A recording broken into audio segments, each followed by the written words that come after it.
আসসালামু আলাইকুম রহমতুল্লাহ। মাইগ্রেনের রোগীদের জন্য কিছু খাবার রয়েছে যেগুলা ইন্টারন্যাশনাল গাইডলাইন অনুযায়ী মাইগ্রেনের উপসর্গগুলোকে খুবই তীব্র করতে পারে।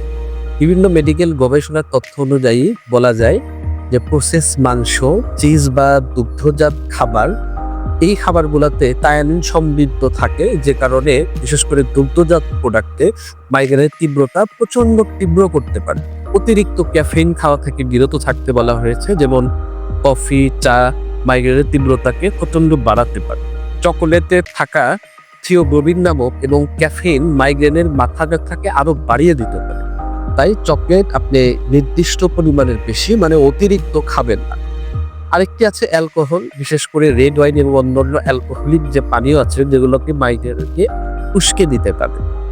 সোডা এবং এনার্জি ড্রিঙ্কস গুলোতে থাকা কৃত্রিম চিনি এবং শর্করা রক্তে শর্করার স্তরকে পরিবর্তন করে, যা মাইগ্রেনকে বাড়াতে পারে।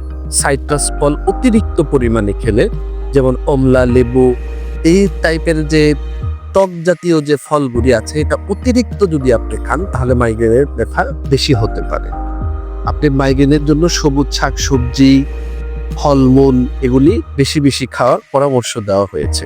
আর উত্তেজক যতগুলি খাবার আছে যেগুলো আমাদের মানসিক উত্তেজনাকে বাড়িয়ে দেয়, এগুলাকে পরিহার করতে বলা হয়েছে।